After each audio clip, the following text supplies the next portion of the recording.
그래서 학생들의 어려움을 세 가지 정도, 수능이 낯설었을 때 되게 대표적인 경향 한 세 가지 정도로 이야기를 해보면, 첫 번째 이거 아닙니까?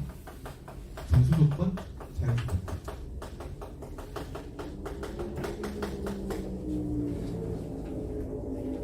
지금 시고 보이는 친구가 수업 공부 열심히 할 친구입니다. 이거 달리면 짜증나죠.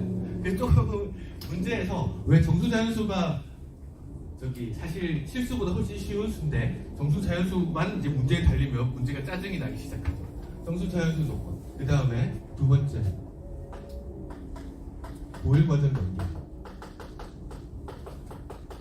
보일을 진짜 많이 물어봐요, 옛날부터. 보일 때 공부, 그러니까 예를 들어서 고차 방정식 푸는 거, 기타 등등 이런 거 정말 많이 물어봐요. 그 다음에 세 번째 계산이 어려워. 근데 사실 또 되게 어려운 건 아닌데요. 그런 고정관념이 있었습니다. 옛날에는 몇 년 전까지만 해도 문제를 풀었는데 예를 들어서 내가 근해 공식을 써야 되잖아요. 근해 공식을 쓰면 이건 내가 계산 중간에 실수했네 하고 돌아갔어도 됩니다. 왜냐하면 수능은 계산 이렇게 복잡한 문제, 근해 공식까지 써야 되는 문제가 잘 안 나온다는 고정관념이 있어요. 근데 이제 근해 공식 써야 되는 문제가 생각보다 자주 나옵니다. 계산이 더러워집니다. 왜 이렇게 될까요? 계산이 어려운 건 뭐 할 수 없는 거예요. 세 개 다 사실 마찬가지입니다. 킬러 없이 변별력 확보하기.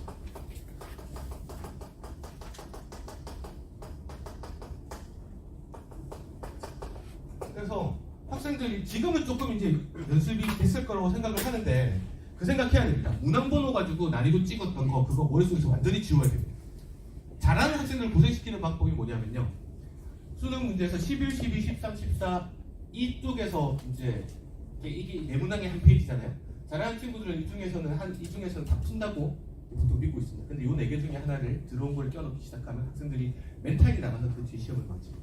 그래서 이런 걸 신경을 쓰면서 난이도를 문항번호를 보고 난이도 파악하는 거 이게 좋은 방법이 아닙니다. 그 다음에 정수자연수 조건이 자주 나오는 이유는 뭐냐면요. 이거를 니네가 유형으로 익숙해져 있지 않은 상태에서 이 문제를 접근을 하려면 어떤 방법이 유용하냐면 전 사실 처음에 그렇게 생각했거든요. 정수자연수 조건이 많이 튀어나오길래 정수조건 부정방정식을 되게 연락 물어볼래나 하고 생각했는데 아닙니다. 잘 물어보지 않습니다. 사실 물어보는 핵심이 미납품 능력인 경우가 되게 많습니다. 그러니까 문제가 처음 본 유형인데 이건 니네가 보자마자 이게 안 풀릴 테니 1대입해서 한번 해보고 2대입해서 한번 해보고 3대입해서 4대입해서 해본 다음에 이게 무슨 소리인지 알아먹어서 이 문제를 풀어라. 이렇게 문제가 출제가 되기 때문에 정수자연수 조건이 달려있는 게 다른 것보다 그냥 추론 능력을 물어보기 위해서인 경우가 굉장히 많습니다.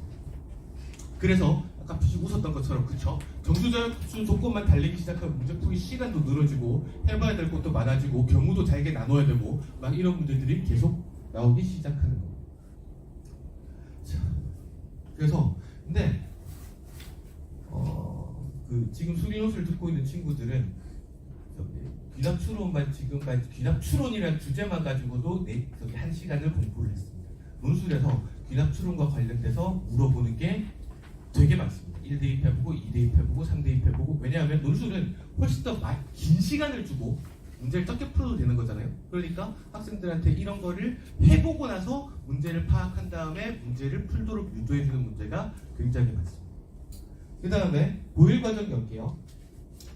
저희가 3월 달부터 새로 시작하는 거에서 뭘 할 거냐 하면 보일과정, 고2 과정을 처음부터 끝까지 교과서를 싹 돌아서 거기에서 학생들이 지금까지 그런 거 있잖아요.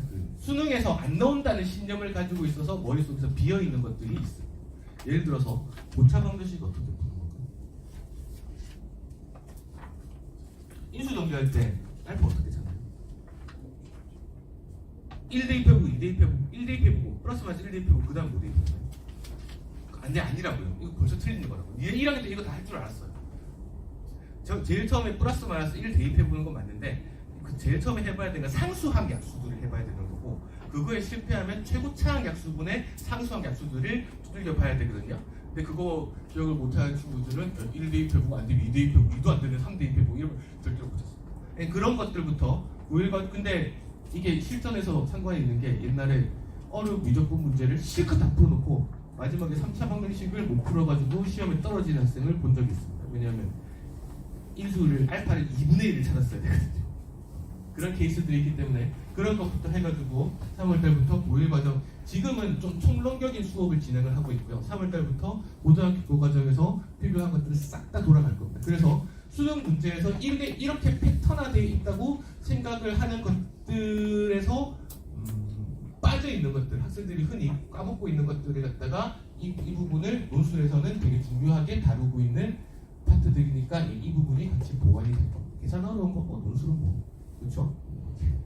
자, 100분 동안 서론 문제를 풀어야 되는 게 수능인데 100분 동안 큰 문제 3개 풀면 붙는 게 논술이니까 계산은 그냥 당연히 연습이 되겠죠.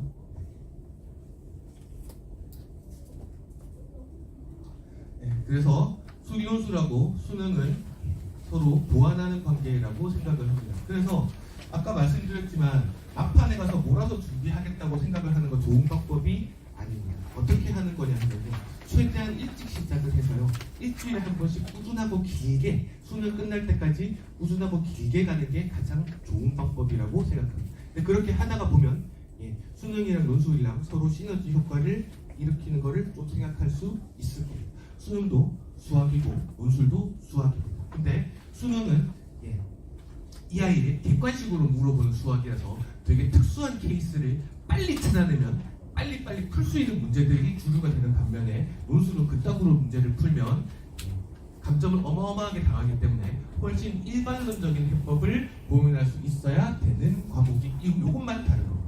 그래서 제가 수리논술 수업을 통해서 1년이 끝나고 나가도 학생들이 머릿속에 남았으면 좋겠는 거는 뭐냐면요, 몇 년도 무슨 문제가 이런 게 나왔지 뭐 이런 거 잘난 척하는 거 말고요, 이렇게 하면 수학은 항상 풀 수 있다는 거를 학생들한테 좀 만들어주는 게 논술 수업의 목표라고 생각하시면 될 것 같습니다. 그러면 수능 문제, 서론 문제를 항상 그 방법론을 쓸 수는 없어요. 당연히 수능은 풀 수 있는 것들을 팍팍팍팍 풀어 제껴야지 가능한 과목인 거 맞는데, 거기에서 되게 낯선 문제를 마주쳤을 때는 논술 수업에서 배운 방법들을 적용할 수 있을 겁니다.